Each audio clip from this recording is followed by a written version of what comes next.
The morning started like any other Tuesday. My coffee maker gurgled, my toast popped, and my tie refused to cooperate.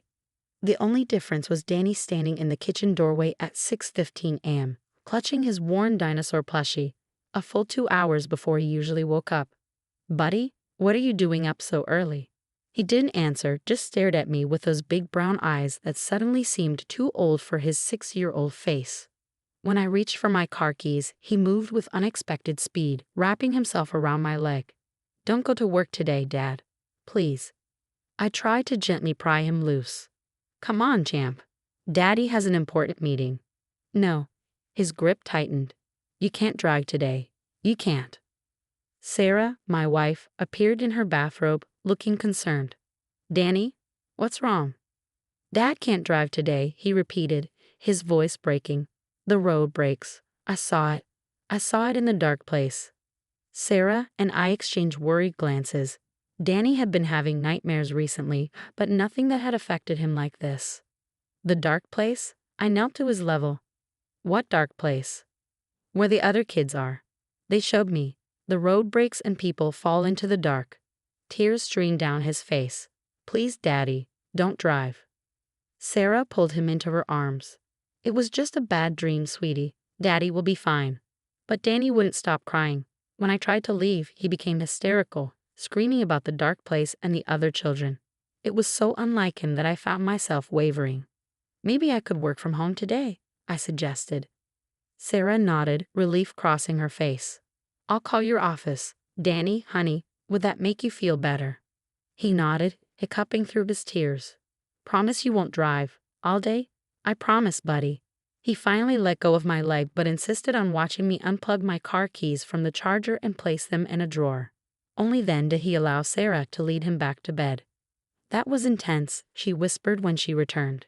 "Should we call Dr. Matthews?" I was about to agree when my phone buzzed. A text from my colleague Marcus Reed. "You watching the news? Major accident on Highway 23.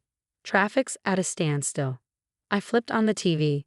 The local news was showing aerial footage of a massive traffic jam. Nothing unusual for Tuesday morning, except breaking news, the anchor announced. "We're getting reports of structural concerns on Highway 23 near exit 47. Engineers have been called to inspect." The camera zoomed in on a series of massive cracks spreading across the elevated section. Even as we watched, the cracks widened. "They're evacuating vehicles now," the anchor continued. "All traffic is being..." Wait. Oh my God. Live on air. The elevated section collapsed. Cars that hadn't been evacuated in time tumbled into the darkness below. The camera jerked away, but not before capturing the horror. My coffee mug slipped from my numb fingers, shattering on the kitchen floor. That was my route to work. I would have been there, right there, at exactly that time. Phones started ringing. Sarah's, then mine, then the landline. Friends and family were checking if I was okay, if I had been on the highway. Through it all, I could only think of Danny's words.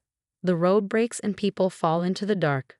I ran to his room. He was sitting up in bed, staring at the wall. "Danny, how did you know?" "The other kids told me." He turned those two old eyes toward me. "They see things in the dark place. Bad things that are going to happen." "What other kids?" "The ones who got taken. They want to help, but the dark place only lets them show kids like me. Grown-ups can't see." A chill ran down my spine. "Taken? What do you mean, taken?" But he had already curled up under his dinosaur blanket, pretending to sleep. The death toll from the highway collapse reached 17. The news called it a structural failure, blaming poor maintenance and budget cuts, but I couldn't shake the feeling that there was more to it. That night I couldn't sleep. Around 3 a.m., I heard Danny talking in his room. I crept to his door and listened. I told him, he whispered to the darkness. "I stopped him like you said. But what about the others? There's too many to warn." Silence. Then, "I know it hurts in the dark place. I want to help them too. But how?" I pushed the door open. Danny was alone, sitting cross-legged on his bed. "Who were you talking to, buddy?" He looked up, unsurprised to see me. "The missing kids. They're trying to warn everyone, but most grown-ups don't listen to children." "What missing kids?" He pointed to his wall. I hadn't noticed earlier, but he pinned up newspaper clippings, missing children posters, some recent, some yellowed with age, all local. Where did you get these? They showed me where to find them. In the library's old papers. They've been trying to warn people for a long time, Dad. But the dark place only lets them talk to kids like me. I sat on his bed, my mind reeling. Danny, you're scaring me. I know. He crawled into my lap like he used to when he was smaller. They're scared too, but they say more bad things are coming. Big bad things. And they need our help to stop them. Who needs our help? He shook his head. Can't tell you yet. But tomorrow another kid like me is going to try to warn their daddy about the train. We have to help them, Dad. We have to make the grown-ups listen. I held him close, feeling his small heart beat against my chest. Outside, a train whistle sounded in the distance and Danny began to cry. Because somewhere in the city, another child was waking from a nightmare about trains. Another parent would have to choose whether to listen. And in what Danny called the dark place, the missing children were trying desperately to prevent tragedies only they could see coming. The next morning's newspaper headline read, Massive Train Derailment Avoided. Anonymous Tip Credited. The article detailed how an emergency inspection prompted by an anonymous caller had discovered critical track damage that would have caused a catastrophic accident. I knew it hadn't been anonymous. Somewhere, a child like Danny had managed to convince someone to listen. 7, Danny said at breakfast, pushing his untouched cereal around the bowl. 7 what, honey? Sarah asked. 7 kids like me in the city now. The others showed me. We're all connected to the dark place. Sarah shot me a worried look. We'd spent hours on the phone with Dr. Matthews yesterday, trying to make sense of Danny's predictions. The child psychologist had suggested anxiety, stress, perhaps an unusual form of precognition. But nothing explained the newspaper clippings, the specific details, or the other children. Danny, I said carefully, can you tell us more about these other kids? He drew a circle in his milk with his spoon. They're like me. They can see what's coming. The missing kids show us.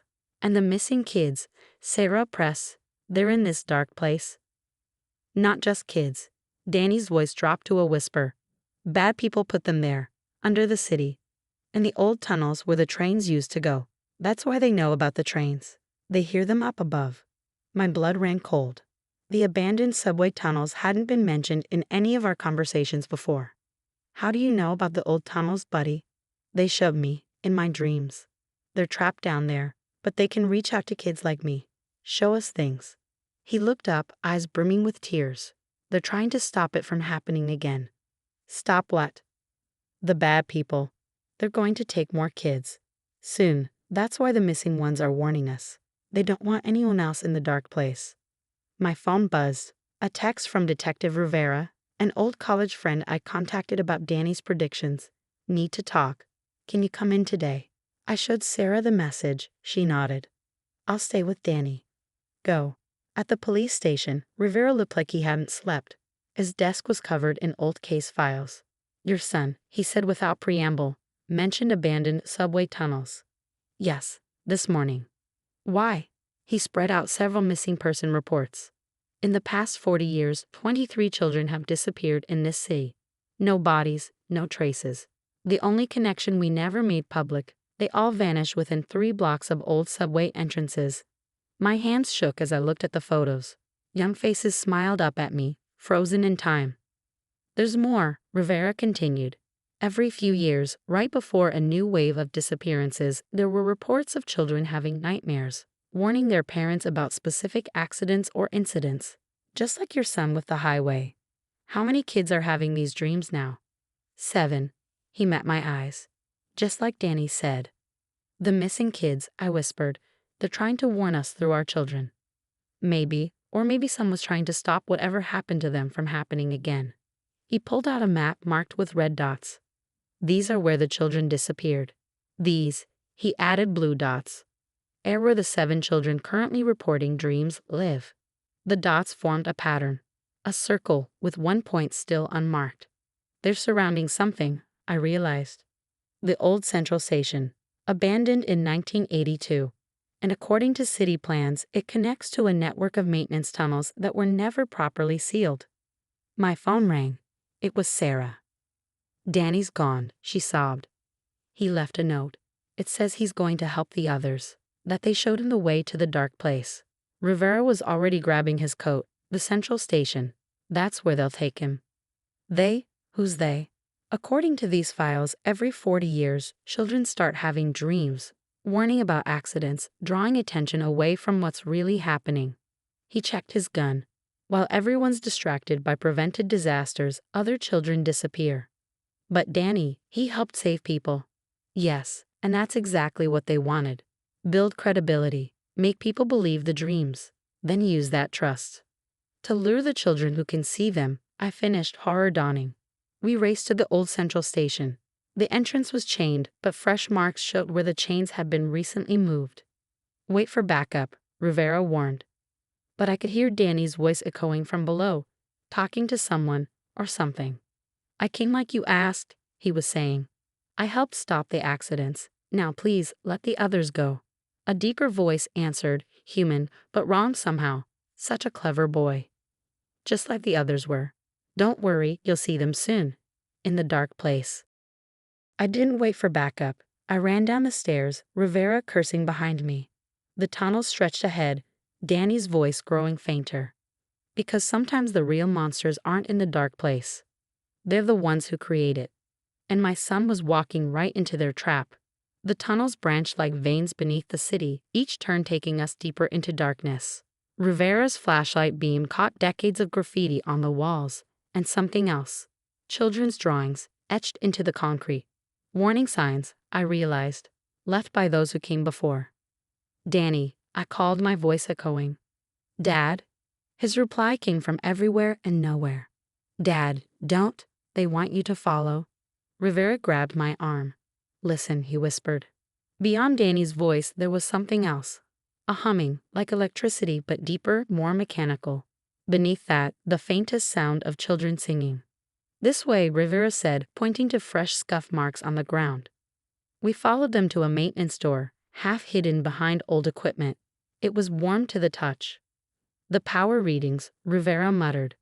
All these years they've been drawing massive amounts of electricity down here. Everyone assumed it was measurement error. The door opened onto a corridor that shouldn't exist. Modern LED lights buzzed overhead. The walls were clean, new. And at the end, my God, Rivera breathed. Screens covered an entire wall. Each showed a different traffic camera, emergency service channel, or news feed. A command center monitoring the city above. They're watching, I realized, using the children's warnings to study how people react, learning patterns. Dad. Danny's voice crackled through an intercom. They're not just watching, they're learning, teaching their machine. What machine, buddy? Where are you? The dark place isn't dark anymore. It's full of lights and numbers. So many numbers. A slow clap echoed behind us. A man in a lab coat emerged from the shadows, flanked by others in surgical masks. Fascinating, isn't it? He smiled.